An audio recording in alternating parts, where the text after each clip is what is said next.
Hello, my dears. This is Annette of AnnetteLeonard.com, back with Chronic Wellness. Thank you for joining me. I am talking today about how to metabolize a difficult diagnosis. So the doctor tells you it's terminal. The doctor says it is treatable but not curable. The doctor says, the test revealed this thing you've never heard of, and now you gotta go learn all about it and research it. Or the doctor tells you the thing that you thought he was gonna say, but you were really afraid to hear it. Any of these and more are these ground zero moments of receiving terrible diagnosis. And my wife believes, I'm still waiting to watch myself and the evidence that when these things happen in our life, and in the last 10 years they've happened more regularly than I even care to examine, that we pick fights with each other because it's easier to argue about, the silverware drawer or who's picked up the laundry or not, than it is to argue about the thing we're most afraid of, which is my health, or pay attention to the thing we're most afraid of, which is my health. But if you are watching this video, I assume that you are familiar with this, either for your own self or in the life of someone that you love dearly. And it doesn't get easier. It doesn't get better. I would like to think that I've developed a thicker skin or a toughness around it, but I don't know that I've developed any more skill around these hard diagnoses and conversations. There's a couple of things that happen for me.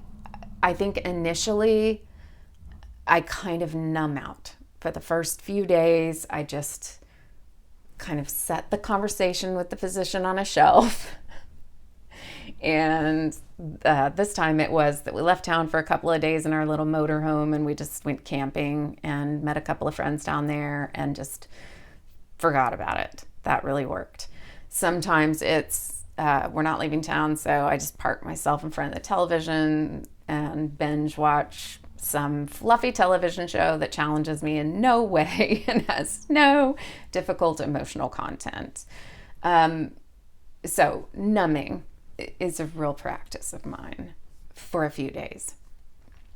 I really work to try to not catastrophize, right? To try to not go down the path of it's going to be like this, and then this, and then this, and it's got, because I don't know how it's going to go. And I have said here before, but it bears repeating, there are no less than 2 times that I've been given a death sentence, each of them complete with the number of days until I would die, and I've blown past both of those expiration dates. And so I also only put so much faith in other people's words to me about how dire something is. And I believe that my thoughts have weight and value, and that if I buy into how dire they're saying something is, I can certainly make it worse in my body.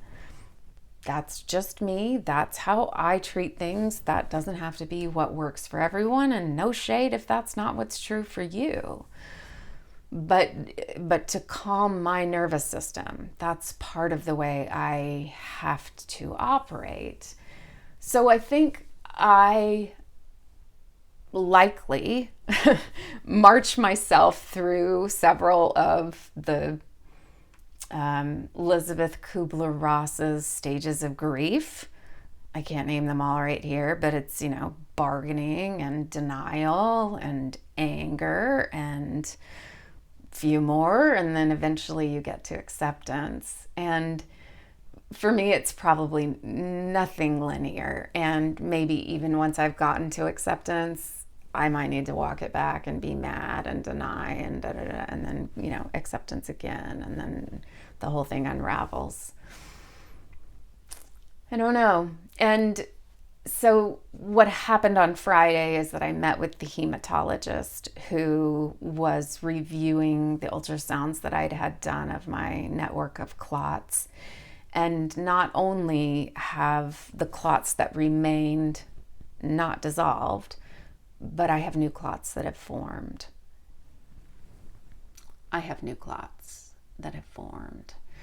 And when one is on anticoagulation full time, that shouldn't be happening. So a few things about that are true. One, I am likely not on the right anticoagulant. Two, this is further evidence that I have something called lupus anticoagulation, which is not the same as the autoimmune disease lupus, although it is an autoimmune reason for anticoagulant, for having a clotting factor in my body. The ramifications of this is really what I was mourning about this diagnosis, and they range from the fact that I'm likely going to need to change what anticoagulant I'm on, and the change will not be simple. It also means that I'm going to need to be on anticoagulation for my life, which I didn't want. I thought this was a short-term gig. And that in and of itself is hazardous in a lot of ways and impedes a lot of possibilities and causes a lot of frustrations. But the biggest impact of that in a more immediate sense is that with that diagnosis and being on anticoagulation like that, I will be precluded from ever being able to have a lung transplant. And that was my long-term Hail Mary. I'm inactive on the transplant list. Once I got approved for lung transplant in 2016, and my lungs started improving in 2017 and 18, I didn't come off the transplant list and just say, that's all, no more. I just went inactive on it, meaning I just have to take whichever tests are now too old in order to just jump right back on that list. And so it's a lot. It's a lot to take in. It's a lot to process. It's a lot to grieve. It's a lot to rewrite as far as how this goes and what it means and what other things in this system it impacts and changes and limits. So I know I'm not alone. I know there are lots of you out there who are hearing and learning about your own difficult diagnosis. And the hardships oftentimes about this is that you don't know anybody else going through it. It's not like you and your best friend, you and your sister, you and the person next door just got told the same hard news. It's just you trying to make sense of it, trying to figure out how to integrate this news, how to live with it, how to keep waking up tomorrow and doing the things that need to be done. And I'm here to tell you, you're not alone, and you don't have to do it alone. Reach out. Reach out to me, reach out to others in our community of people with chronic illness, people with the same illness as you, people with different illnesses than you. Don't do it alone.